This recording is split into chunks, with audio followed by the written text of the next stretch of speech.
Hi everyone, my name is Isaac Olander and I'm a character artist.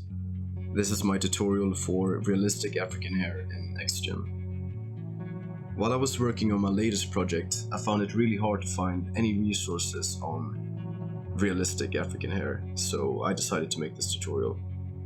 I did find one tutorial on curly hair, which I've based a lot of my work on, and I've added a link below so that you can support that creator. I've set this tutorial up in 3 parts. We're going to look at setting up an XGen project and everything you need to make sure it doesn't crash or cause problems later on. Secondly, we're going to look at making the actual groom. And finally, we're going to have a look on the material and some tweaks that I made just to make it feel more realistic. So to start off, when you have your model, you want to start by making it a correct scale. So first you're going to set your Maya project to centimeters, and then you can measure the head to fit that measurement. Once you've done that, you can go ahead and set your project. So it's very important that you set your project before you start working in XGen, because if you don't, XGen won't know where to look for the XGen files on your computer. One other important note is that you can't have any spaces in your naming convention, whether it's files or folders, that lead to your Maya project, because XGen can't read such files. Now you can get started. The first thing we need to do is create a scalp, like so. A scalp is basically an extra geometry which covers the area where you want the hair to come from. XGen doesn't like it very much if you create it straight on a geometry that you skin to a rig. So if you want to animate your character later, then you need to make sure to use one of these sculpts. Furthermore, the paint masks that we will be using later to make densities for the XGen only works on geometry which uses a Lambert material. So the easiest way to make a scalp is simply by manually selecting all the faces that you want to remove, like so. The way I did it was by first creating a symmetry. So to do that, you just have to hold in Control and Shift and right click, Symmetry and Topology. Then you select the edge loop in the middle.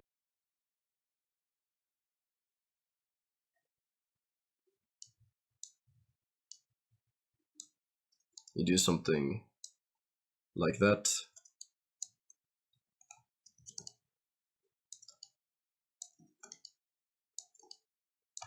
And then simply delete. I've already made my sculpt, so we're going to start working from that instead. So to start the XGen, you just go to Generate, XGen Editor, and you want to create a new description. If you don't already have a collection, you name it something like this.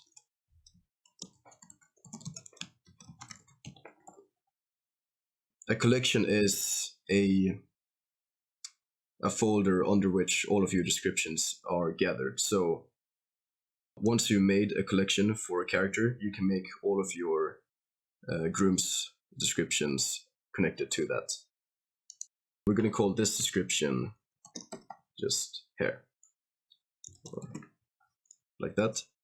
The only option we have to change here is from using attributes to placing in shaping guides.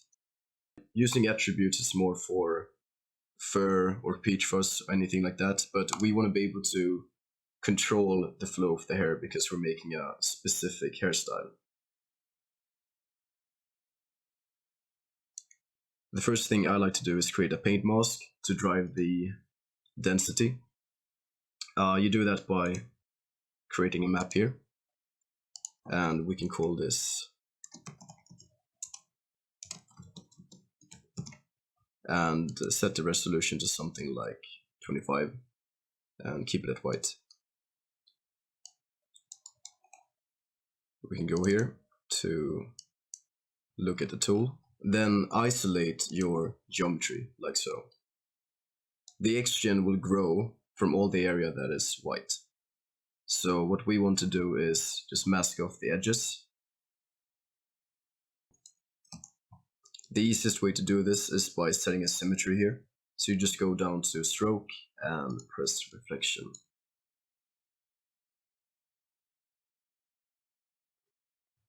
You can also change the size of the brush by holding B and left clicking.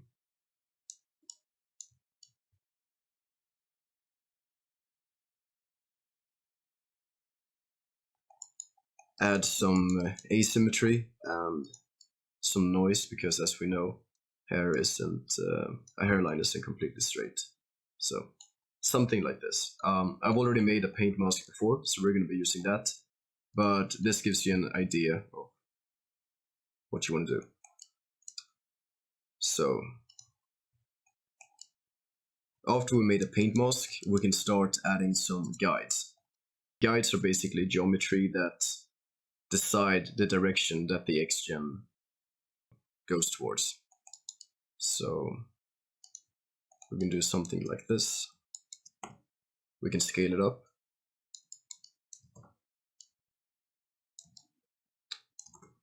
And the tool you want to be using for shaping these guides is this one right here. You can also change the shape of it by holding in V and left clicking, like so. Alright, so that looks good. Once I have this guide selected, I can go to copy guides, and that just saves a lot of time because I can paste it like this.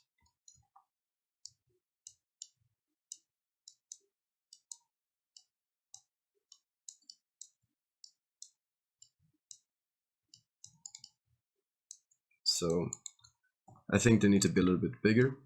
We can scale them at the same time, like that.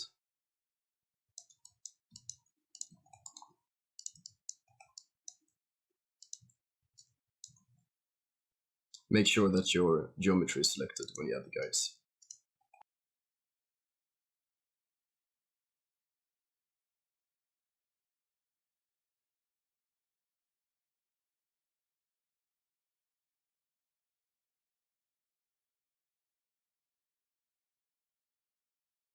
Once you've added enough guides, then a guide that you put between two existing ones will sort of average out between them. So you see, you already get this shape for free.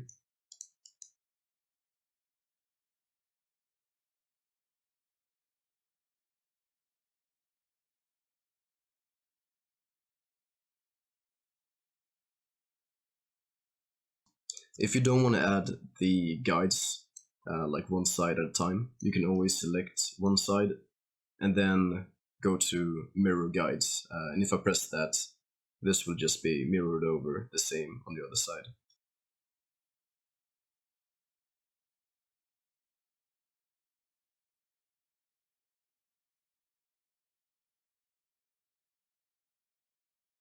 So for this hairstyle, I'm really trying to get that separation, that hairline growing here.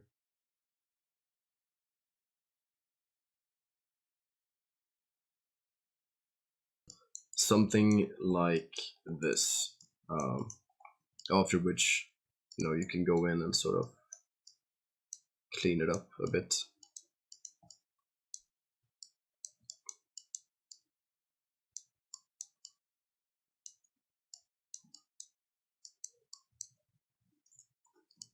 Okay, nice. For this tutorial, I'm going to use the guides that I made earlier. As you can see, I put in some more time to just get that natural flow in.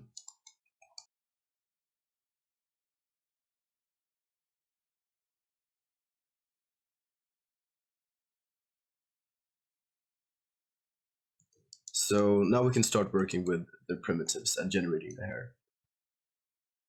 First of all, if you haven't done this, then you need to make sure that you have at least 2 guides for the hair to start generating. And we can set it to a density of 20. So that's something low, just so we get an idea of what it looks like. And yeah, this looks pretty good. I really like how the hair is separating here. It looks natural. You can set the modifier CV count to 200. The reason we want it to be high is because this modifier dictates how many vertices you have on each strand of hair. So because we're making a curly hair, we need that number to be pretty high. Secondly, we want the length to be 1 because we want the length to be the same length as the guides. If you set it to anything higher, then the values I'm going to give you later in the modifiers won't work as intended. And the width of hair is pretty small. 0.01 worked for me while using this scale. So if you have a realistic scale, then this value should work for you as well. And here you see the width ramp. The ramps that we're going to be using basically show what the hair is from its base to its tip. This width ramp shows that the hair is thicker at the base, and the further out we go, the thinner it gets. So once we're happy with that, we can move over to the modifiers. These are the modifiers I have from before, but I'm going to make them from scratch just so you see how to make them. So the first modifier we need is clumping. And when you make curly hair, clumping is basically everything. So we select it here. And you will probably not have a clumping effect already. So don't worry if you don't see anything happening yet. We can start off by setting the clump scale to something like this. So basically the hair clumps the closer you get to the scalp. Then what we want to do is set up maps.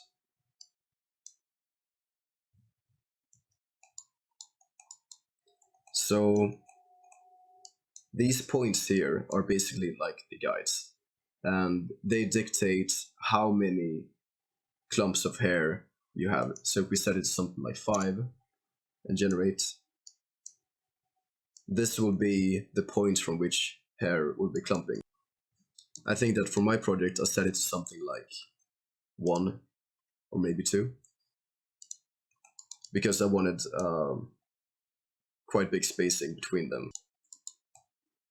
So before we add the curling effect, just make sure that the clump scale actually affects the full length of the strand, like so. For my project, I set the curl value to be something random between 9 and 14.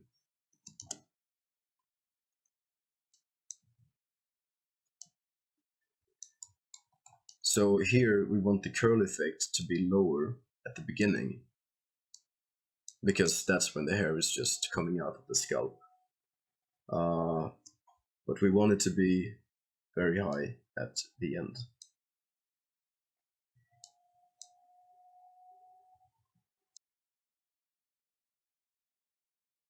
Something like this. It's pretty good. And you can see the changes in value is reflected in how tight the curls are. So we have some variation in here. Secondly, we want to go over to the offset effect, and this basically dictates the radius of the curls. So if we set it to something like 30, that's a bit too much. Yeah, you can see what kind of effect it has. We want to have this quite low, so a random number between 0.5 and 1.4 worked pretty nicely for me, like that. And then also we want to change the influence over the length of the hair. So I want the offset to be higher the further away we get from the hair, because the hair should loosen up and it should be at its tightest as it's close to the scalp.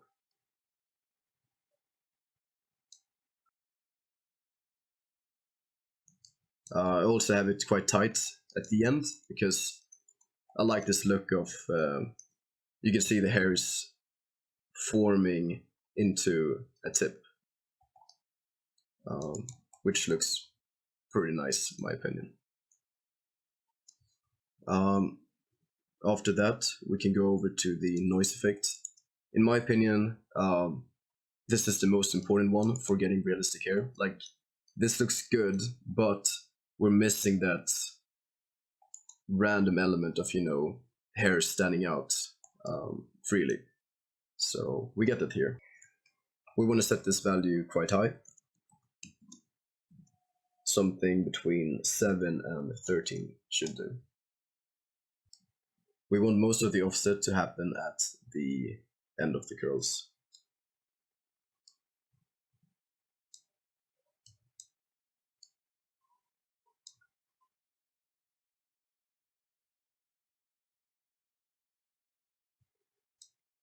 Obviously, you can experiment with these values depending on what kind of reference you're using.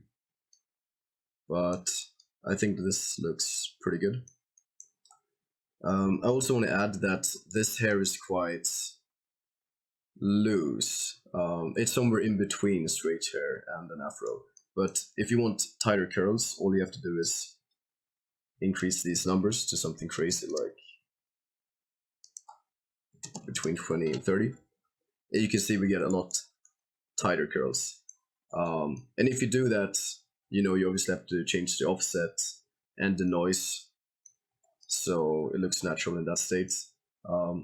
You'd also want to increase your density, like so that you get more volume. But we're going to stick to what I do best, so we'll remove that.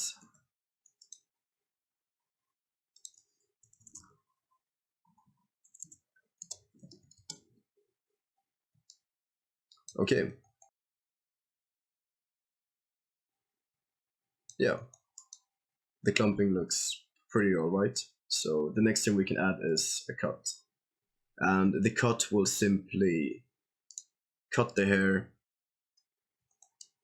randomly just to add some variation. Something between 0 and 10 is good, so you get some variation. After that, we can add some noise. The noise is really important to make the hair not look synthetic. The first noise, I want to use a ramp like this because I want the hair to get noisier the further out it gets from the scalp, as is the case with real hair. So usually you should be able to add a custom mask by clicking here, and you want to add something like a purling noise. Unfortunately, Maya 2020 has a bug wherein this button doesn't work, as is the case for me. So if you have that same problem, you can do this little hack that I found. Load expression, samples, color, and then pick one of these noises.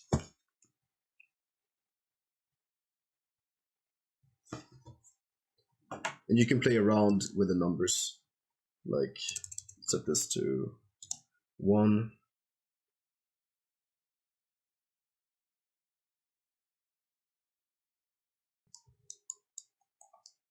Yeah, so something like that is good. We'll add another noise. This one I have just to make a distinction between the hair that's just coming out of the scalp and the rest of the hair. And we want to make that smooth. And same thing here, you can just add a noise.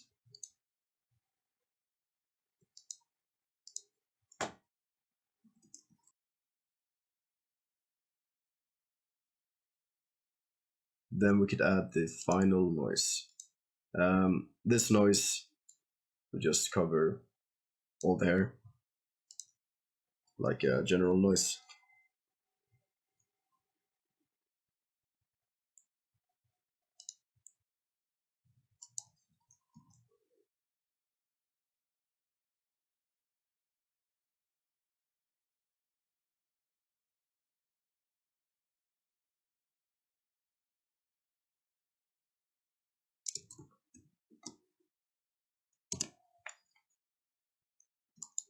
Alright, so that's it for the modifiers. The hair still looks pretty shit in my opinion, but remember, we only have a density of 20. So now that the modifiers are done, we can actually bump this up and get the results we want. 200 is a pretty high number, but I feel it works with African hair because it's usually quite dense. And also, you don't be able to see through the hair. It kind of breaks the realistic illusion. Alright, so this is looking really good in my opinion.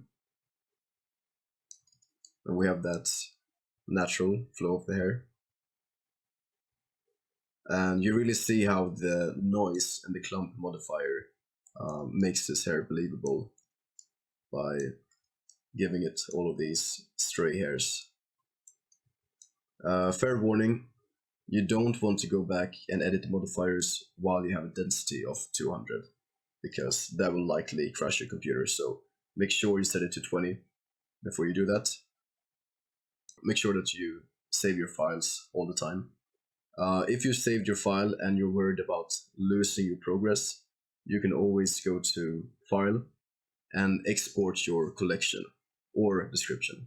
I would say export your entire collection, and that means that even if you lose your groom, you could always import it as long as you have the same scalp geometry that we had right here. Just make sure not to rename anything. If you rename something, that will likely cause your file to be lost. So that's it for the grooming and modifiers. Now I want to talk a little bit about materials because Arnold has an AI standard hair. However, it needs some modification before it looks realistic, and especially for African hair.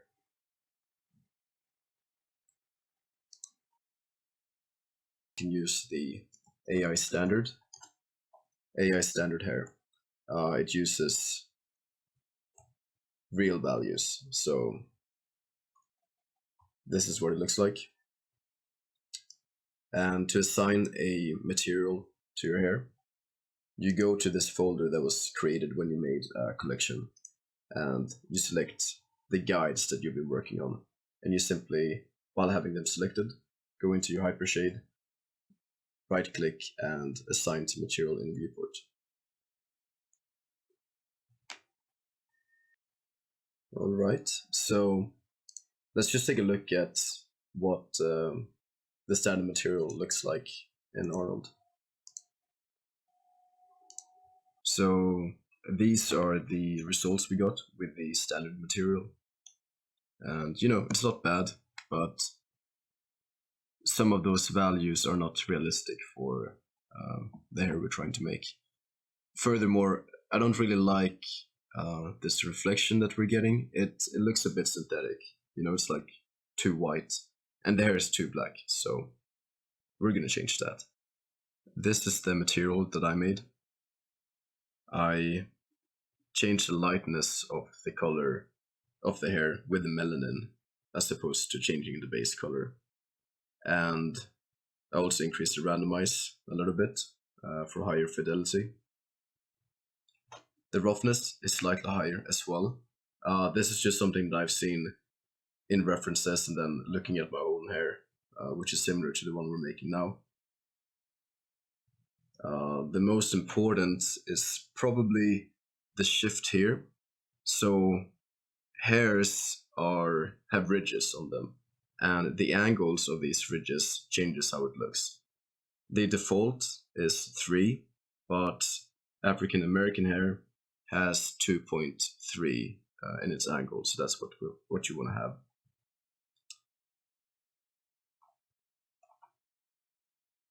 So these are things you can change straight away. Some look dev things I did was just changing the specular a little bit. I added a little bit of like orange and brown in there, and made it slightly darker. And I made a second specular tint just slightly darker as well. I feel like this adds a little bit more color to the hair, and in my opinion, it looks more realistic. So you can let me know what you think about it in the comments. These are the results I got from my material. I think it's very subtle, but you know, it makes it just a little bit better. Anyways, thanks for watching. I can't wait to see what you guys make of this. Personally, I feel like one of the things that's been stopping me from making black characters is that I've been unsure how to approach the hair problem. But hopefully this will help a lot of you past that blocker, so you can create your characters freely. Thanks from me, and thanks for watching. If you liked my video and you want to see more, feel free to like or subscribe and leave a comment below on anything else you'd like a tutorial on. See you later.